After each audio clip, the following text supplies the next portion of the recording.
type of natural disaster or man-made disaster is a psychological event to somebody.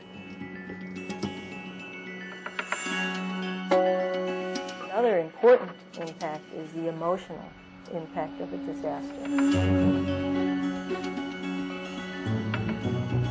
The best predictor of how people will deal with a crisis is what their functional level was before the crisis. This kind of work is hypnotic, that it is incredibly engaging. You need to take care of yourself. That's the #1 rule. Take care of yourself and your buddy after a disaster. It's a normal response to an abnormal situation.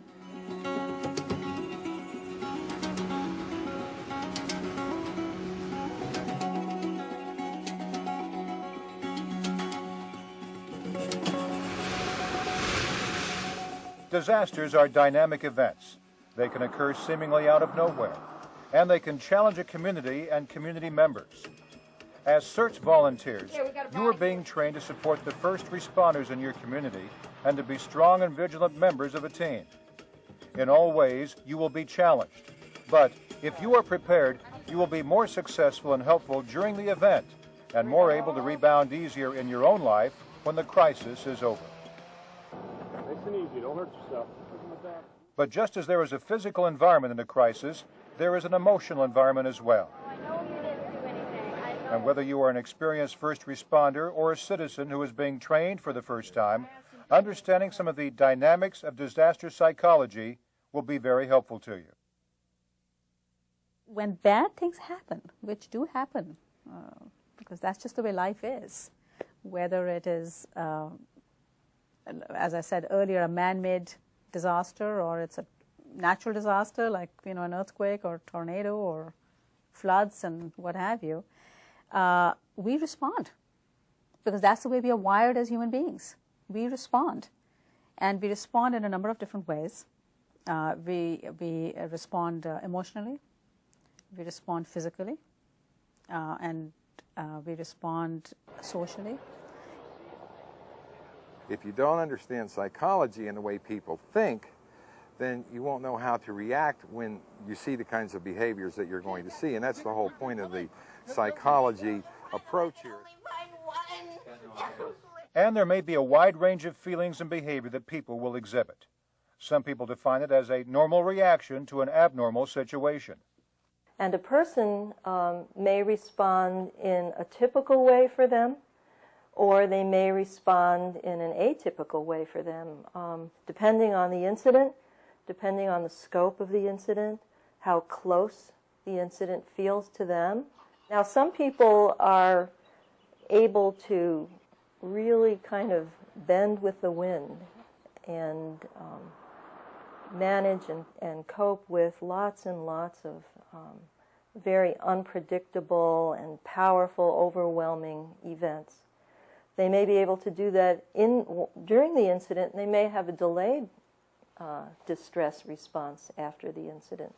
But a lot of people can come through incidents, and I've seen this in war situations.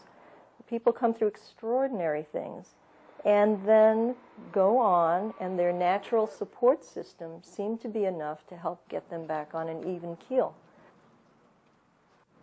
Of course, there are great differences in coping styles, and even in the ways that people from different cultures, religions, and ethnicities will react. Just to give you an example, in certain cultures, it is not encouraged to express emotion. You're supposed to kind of pull up your socks and be able to deal with it. And while you want to take care of that population, we still need to be respectful that this is not someone who is going to just come out and start to really engage in a conversation, and you may want to take a different approach, and you may want to invite them into helping, because maybe they might feel better that way, earlier on in the process than later. But the important point is that during a difficult situation, you can be empathetic and supportive, sometimes by doing or saying very little. Let's say, for example, where someone's lost a family member, there's really nothing you can say. There's nothing you can say that's going to help. Nothing's going to mitigate that for them. What people need is support. You know, sometimes putting an arm around them and just being supportive and listening and seeing that their needs are met. That's what's important. The segments of this video will help you learn more about how to deal effectively with the physical, emotional, and psychological reactions you may see brought on by a crisis. You'll also learn strategies to ensure your own health. Here's what follows. The CERT volunteer, working together as a team. Helping people cope in a disaster. Helping children and youth. Helping the elderly. Helping yourself and your teammates. Managing people in crisis. Disasters are very stressful experiences. And as a member of a CERT team, your responsibility is to work with your team members and take on whatever challenges you are assigned. But the first step in being able to help others is to make sure you have your own house in order. That means being psychologically ready, but also having all of the details in your own home worked out so that you know that your family members are safe and taken care of. The first thing you want to do if there was a disaster is make sure that your own family is okay, make sure your own house is safe, and then you want to get together and meet up with your partners and your buddies and your other CERT members in your community, and then you can come up with a plan and start to operate in a systematic manner so you can go out and do the most good for the most amount of people. As a CERT volunteer, you are part of a team, and your teammates will be a source of strength for you as you work together in the disaster areas. Of course, you will work hand in hand with your buddy and with the team of first responders in your community. You don't go anywhere by yourself. You always go with your buddy.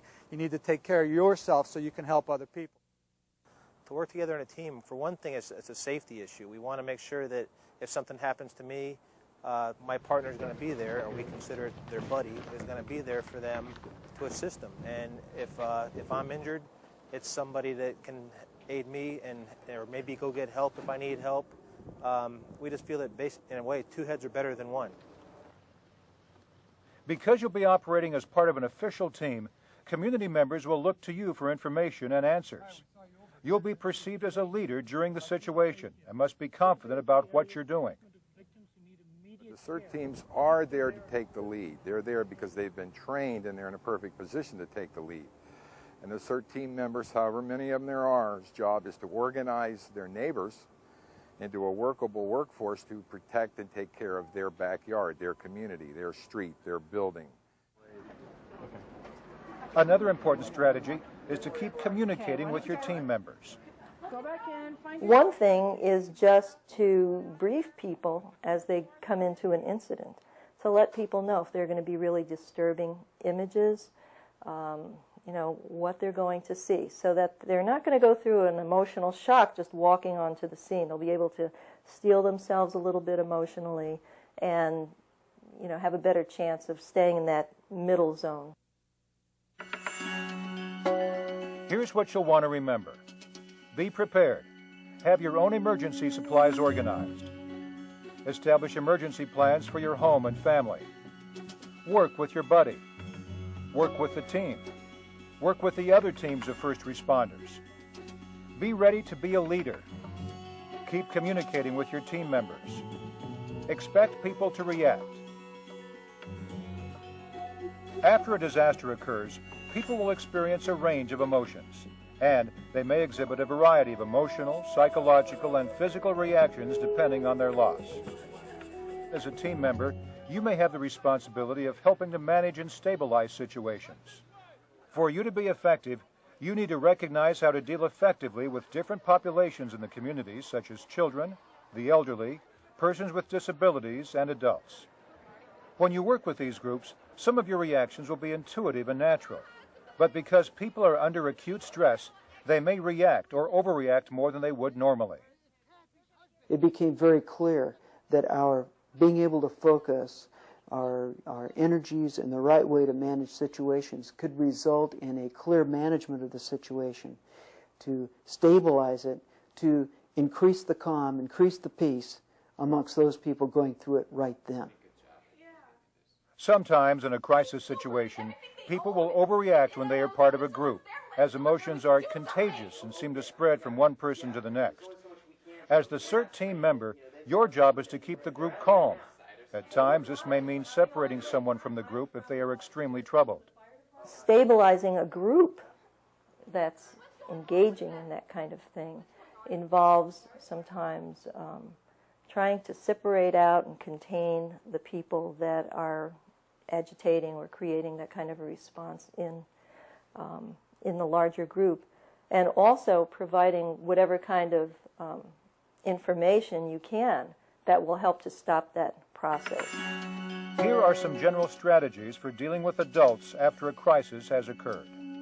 Listen to them, support them, reassure them, comfort them, distract them from the situation, encourage them to breathe, encourage them to walk around and walk with them, keep groups calm, give them accurate information about what's happening and will happen, try to find out answers to their questions, encourage them to follow instructions of first responders and law enforcement personnel, involve them in helping others, stay calm yourself.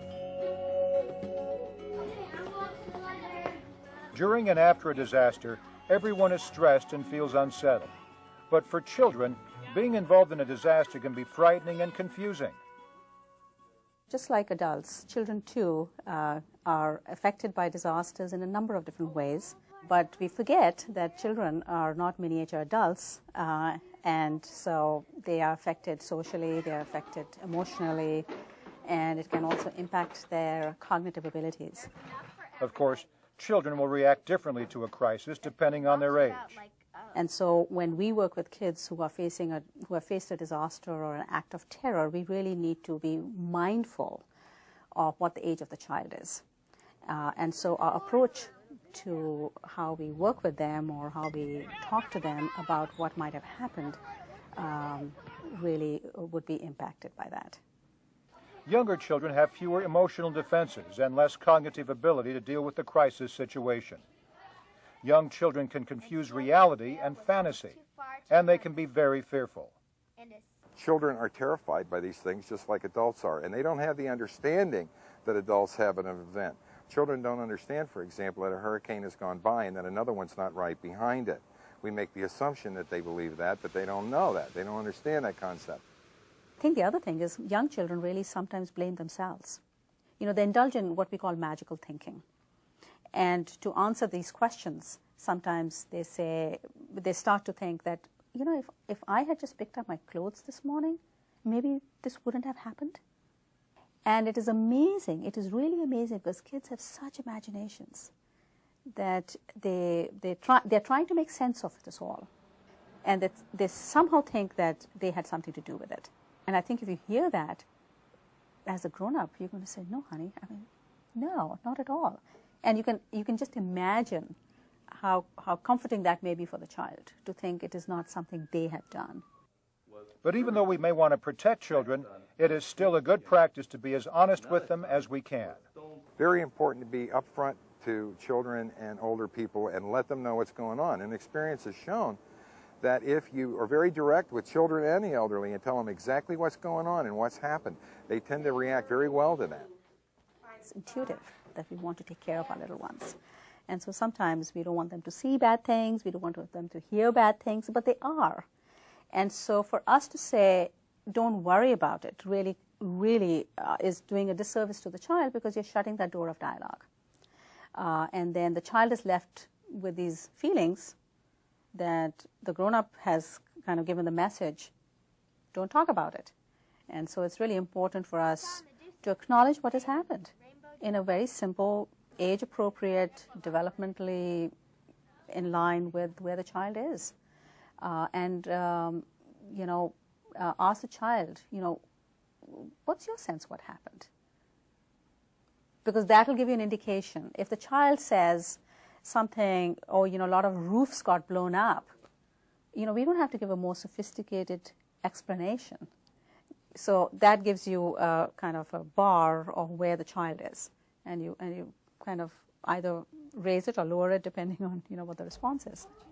So volunteers should try to talk to children about their feelings, just as they would with adults. Take a little time to say, how are you feeling and how are you doing? You're opening a dialogue. Now, some people walk through that door and others don't. But at the same time, you know, we need to be available. We need to be somewhat reassuring. We can talk about, well, you can actually even make a statement, well, this must really upset you, or, you know, this is really a difficult situation you're in. You're just trying to open a dialogue with the child. You know, we are here to help, so be available, be reassuring, and then talk in a language that you think the child will understand. And, you know, are there any questions you have? And depending on how much time the person has, you can actually take it a step further and say, you know, what can I do to make you feel better? Different children will respond to that differently. Some might want to talk, others might want to play a game with you, because the younger children, you know, after maybe a minute, they're done. You know, and so sometimes we don't appreciate that, and we kind of keep at it. But the children are, you know, they've gone to another issue, and so you need to be where the child is. And sometimes that's hard to assess, but I think if we pay attention to it in our own minds, we'll do a better job of it. Sometimes something as simple as a toy or teddy bear can be very helpful in comforting a child. If we do have to place family members in a shelter or be away from them, particularly with children, we like to make sure they have something familiar with them. A doll, a bear, a toy, something familiar that child can clutch to. It is very, very helpful for them. It's also important that if you say you're going to be back in a couple hours or you're going to call in a couple hours, you do that, because they're watching the clock even if you're not. Older children and teenagers may feel better if they are given tasks to perform. Everyone can help in some way, shape, or form. And I think that's really important. In fact, I would encourage those, because then they feel that they are just not witnessing this helplessly, and that they must be important enough that someone actually values what they have to offer. So when you work with children and youth, respond appropriately to them based on their age. Make sure that younger children are never left alone. Shield them from the scene of the disaster. If you need to, put them behind a car or bus and away from any dramatic scene. Keep them warm. Give them water and food. And, of course, unite them with family members as soon as you can. And remember, sometimes with children, you may have to explain the situation again and again and reassure them that everything will be all right. You know what the psychological responses are. Know what the differences are depending on the age of the child. Know that everyone is affected. Know that most people are resilient and will get back and will bounce back on their feet. It's a normal response to an abnormal situation. Key points to remember helping children. Be gentle with children. Listen to what they have to say. Begin a conversation with them. Be honest. Get on their level, literally. Talk to them at their height. Hold the child. Make sure children are not left alone. Shield children from the scene of the disaster. Keep children warm and give them water or drinks. Reunite children with family members as soon as possible.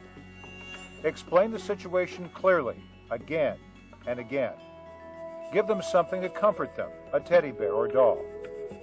The younger the child, the more supervision he or she needs. Give older children tasks to do, such as helping with the younger children or taking on other jobs.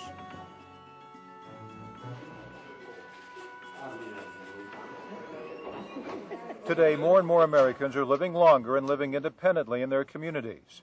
And within the elderly population, there is great diversity. If someone is cognitively intact, not demented, high functioning, they're going to react the same way that a younger person may react. Those people are attentive to the news, they've paid attention, they've thought about what they're going to do. They will have disaster emergency kits and phone numbers and things like that prepared just as a younger person would.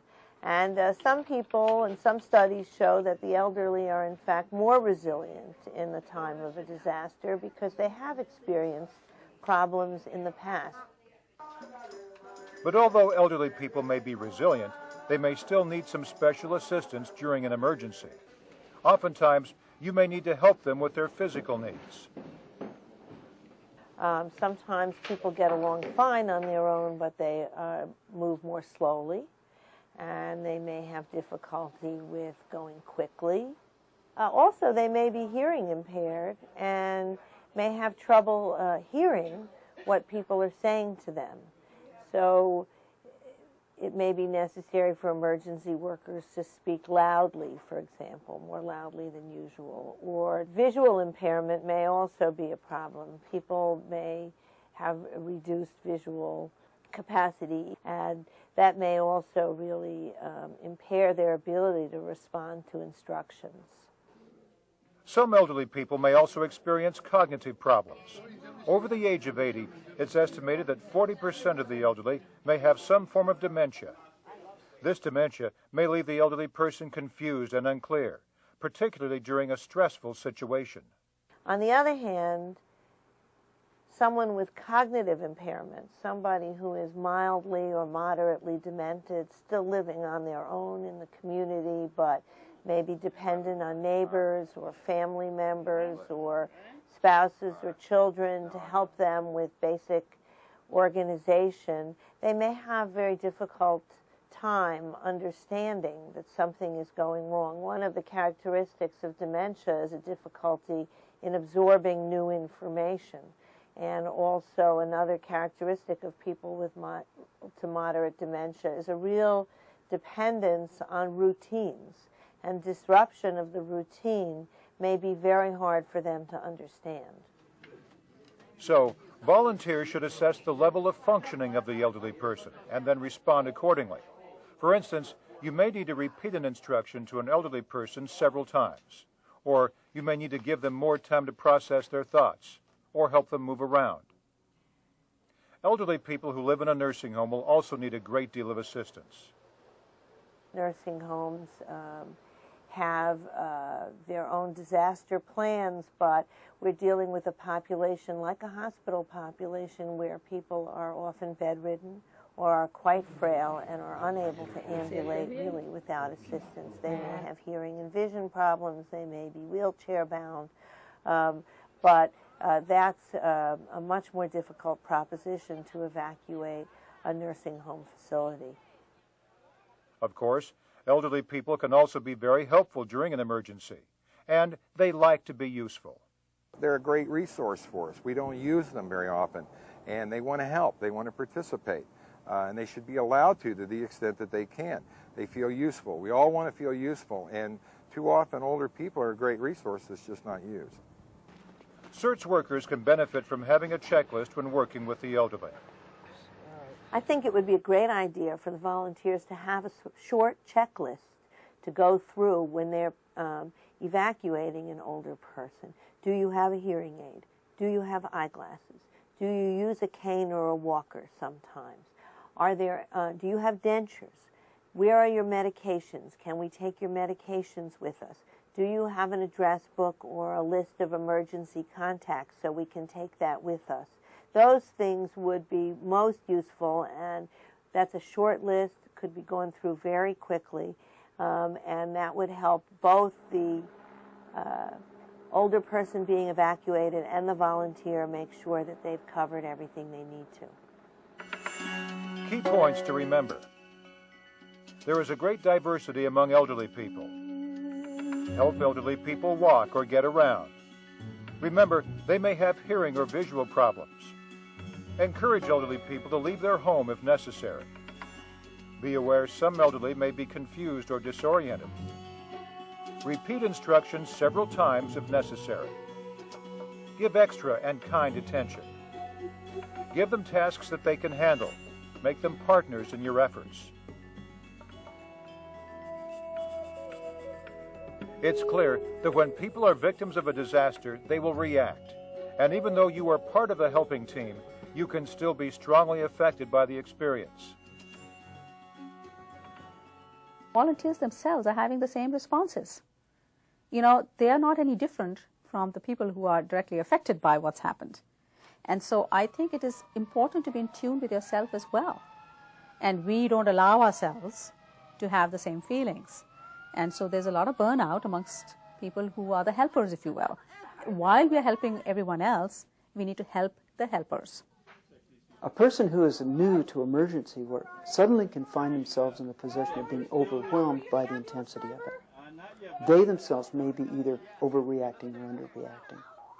But later on, even if they're functioning well at the time, they may later discover that they're having delayed reactions to it. Everybody can get into situations that can create that kind of delayed reaction. And anybody who says that that's not true simply hasn't lived long enough yet. They'll get there eventually, particularly doing emergency work. Oftentimes, people don't pace themselves and keep working and working because there is so much to do and they want to help. We do know that that people rushing in to help others in times of a disaster will work till they drop. And it's not uncommon to see workers work 12, 14 hours straight without any break. And so it's incumbent upon somebody who's in charge to make sure that the people working stop, rest, get hydrated with some fluids, get something to eat, get some rest, or you burn them out. Once they're burned out, they could take 3 days to recover from it. So you've got psychological and physical stress all working at the same time. We all learn to try to pace ourselves and to try to give ourselves a proper break. When we check ourselves and we check our buddies and we see that, you know, we're under a lot of stress and things are getting a little bit out of control, that might be the time to say, we need a break. Because working in a disaster environment can be compelling, sometimes it is difficult for volunteers to leave the situation. And people get very attached to incidents, and it's really hard sometimes to know yourself that you need a break. Sometimes it takes somebody from the outside, or a buddy, or a team leader, to recognize that it's time to stop, to talk, to eat something, to drink something, and rotate somebody else into those kinds of activities. And it is also important to the success of the team that volunteers understand the stresses they are experiencing so that their teams can remain unified and effective. CERT teams have to be fully aware of all the gambit of psychological responses to events. Otherwise, their teams won't hold together. People get uptight, they get upset, they say things they shouldn't. The group can't wear their emotions on their sleeves and get angry and break up, or the team won't hold together. It's important in the team leaders and the stronger people in the team to keep the teams together, to understand the emotions that are going on. People get upset and have every right to be upset. They get angry, they get sad, they go through a lot of experiences. It's also important that you check in with your teammates and make sure that they are handling the situation all right and are not spiraling up or down. Often, first responders tend to under-respond because they are focused on the job. So, it may be easy not to notice that a team member is even having a difficult time. But you've got to have somebody in charge that's regulating how long people work, because at some point when you get tired, you become a liability. You have a chance of getting injured now, and so it's very important to pace that. And so that we do try to tell whoever's leading the operation to make sure that they pace the people and rotate them in their duties and things like that. And everyone has their own hot spots or areas that they cannot work in or that are too much for them. Everyone needs to assess what they can handle, and you should not feel that you have to work in every situation. And if you are uncomfortable, you should have yourself reassigned. Find other tasks to do to support your team's effort. Folks who have been in emergency work for some time usually have a tremendous capacity to let most things just run off their back, like water off a duck's back. It doesn't get under their skin. But when you hit the right Achilles heel, when you hit the right area of vulnerability in their particular life, where this situation parallels a situation that had defeated them before, or this situation reminds them of a particular horrible situation that had happened before, that they're carrying baggage about, then they are more vulnerable than other people in just those particular places. really know yourself. It's not only just permission, it's what you should be doing. Check yourself. If you find yourself becoming unduly distressed and a little break is not enough, take yourself out if you can. Do something else and come back for the next one. Everyone needs to find ways to relieve stress in their lives. Especially when you are working in a disaster situation, it is important that you take extra care of yourself. For some people, exercise is a way to relieve stress. Other people find other ways, eating a healthy diet, relaxing with family or friends, or connecting spiritually. One of the biggest things that you can do is be hydrated and proper nourishment. Alcohol, caffeine, and those types of beverages are not conducive to lowering stress in those kinds of environments, and typically that's what people load up with: coffee, sodas, beer, and that's really the wrong stuff to be taken. People need to eat, they need to get water, they need to rest, and they need to talk. That's an important thing, being able to talk with each other, and that'll minimize the stress. Talking or debriefing with other volunteers is also important to your health. You need time to talk about your experience and what went on during recovery operations with others who were involved. I would really urge the volunteers to have their own way of talking about what they've experienced, whether it's in groups or whether it's in a more formalized or informal way, but it is absolutely critical to take care of yourself, because otherwise you're not going to do a good job of the people you're trying to help. You'll also be involved in official debriefing sessions that can be very helpful. Debriefing is about pulling the team back together after it's had a difficult experience. It has an organizational level, not just a personal psychological level. Debriefing is what we do normally when we get together with other people who have been through something difficult and we just talk about it. A formal debriefing has very clear steps that have to be gone through in order to be utilized in terms of its maximum potential. It wasn't exposed.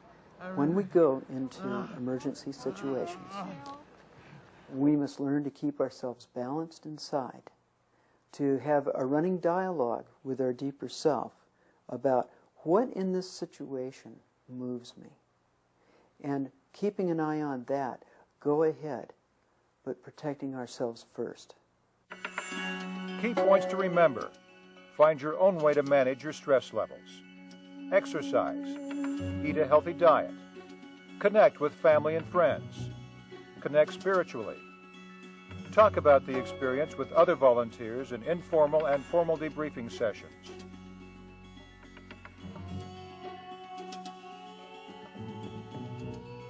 Experts now recognize that some people will need assistance during a crisis. Their normal response to this abnormal situation may be exaggerated. Now, there are times when that response can go a little awry, and people can become a little bit too over-aroused or too under-aroused. But when we're in the middle, we're able to carry out a lot of extraordinary actions. In other segments of this video, you were introduced to some basic strategies for helping people cope after the disaster. Now you'll learn some strategies to help people who are exhibiting acute stress reactions during a crisis. We're stabilizing the individual to cope with the situation here and now. And so we're doing things like taking a stronger personal role as a leader, being very clear in what we're saying, sizing up whether the person is able to make decisions themselves or not, guiding them and in terms of utilizing their personal inner resources better, and gradually take them from the extremes of behavior, which are largely dysfunctional, back to their own personal center so that they are functional. Experts have identified 3 kinds of acute stress reactions: overarousal, underarousal, and shutdown. A person who is overaroused is probably easy to identify. He or she may be panicked, hysterical, or rageful. They may be sweating or breathing rapidly. They may be agitated. Their thinking is catastrophic. On the opposite end of the spectrum is the person who is underaroused. The person who is underaroused may be acting or moving slowly or may be even immobile. They may appear pale. Their affect may be numb or dismissive. They may be disassociated from the present or appear to have shut down. The most dramatic stress reaction will be seen in someone who is shut down. Their stare may be vacant. They may show little responsiveness or emotion. They may have a lack of muscle tone and are immobile and slow. People suffering from these stress reactions can be helped. Watch these scenarios now that demonstrate some helping techniques and then practice them later. Hey, how you doing? Look, I can't talk. My house is burning down. I can't talk right now, okay? Right, what's your name? Owen, look. Owen, I'm here with CERT. I'm with the fire department. Do you know if my brother's okay? That's what we're finding out now. I'm not sure if those it's okay. firefighters right there? Yeah. Okay, they're going in. They're going in. They're going to go They don't get know? They're going to go in. Did he get out? They're going to go through. They'll go in to get him. No, this is tough. Just Yeah. so we can focus a little better, would you do me a favor and just breathe with me a couple of minutes? But I don't have to. My house is burning down. I don't know if my brother's going to be alive. They're in there. They're in there. Okay? They're taking care of it. Do me a favor. Just breathe with me real slow, okay? All right. Just breathe in. Nice deep breath. Right. Push your belly out. 1, 2, 3, 4. Hold it. 2, 3, 4. Let it out. Let your belly relax. 3, 4. And hold it. 2, 3, 4. Let's do it one more time, okay? Big breath. In. 2, 3, 4. Hold it. 2, 3, 4. Let it out. Nice and relaxed. 3, 4. And hold it. 2, 3, 4. Okay, we're going to walk over there, okay? All right. Keep breathing while you walk over there. All right. All right? We're going to see what they're doing and find out what's going on. Okay. All right? Hi, I'm Ken. I'm with the CERT team, with the fire department. How are you doing? What's your name? Trevor. Where do you live, Trevor? I live in that house. Where the fire is? Yeah. What's going on? Can you tell me what's going on? Smoke and I saw fire, and I don't know really what's going on right now. Okay, Trevor, would you like to find out a little bit more about what's going on? Sure. Take a deep breath. Like that. Take a breath. Another one. Yeah, do another one. Good. That's good. Okay, listen. Let's stand up there, okay? Stand up. There you go. We're going to walk over and see what's going on, all right? Can you come with me? Yeah, I can come. All righty. Let's take another breath. Okay, good. Come on, let's walk this way. All right, come on. Hi. How are you? How you doing? I'm Joanne from the fire department, the CERT team. What's your name? Okay. Do you think that you're hurt? Do you think you can get up and walk out with me? I want you to take a few quick breaths, okay? Just so that you can tell me what's going on, okay? Ready? Breathe a few breaths with me, okay? I'm going to take a few kind of quick breaths to sort of get you going, all right? Ready? Breathe in, out, in, out, in, out, in, out. Good. Can you shake your hands out? Can you shake your feet for me? Can you stand up at all? Okay. Where you're hurt now? Okay, you know what? We've got a team of people that are coming through, and they'll help to take you out, okay? We'll help to carry you out so you can get some help, all right? I want you to keep on breathing, okay? I'm going to move on so that I can see if there are other people in the other room, all right?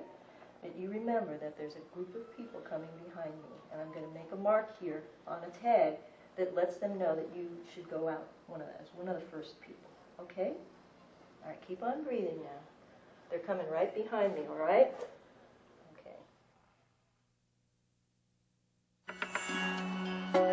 Although a disaster situation can produce strong reactions and panic in some people, most will be able to stabilize.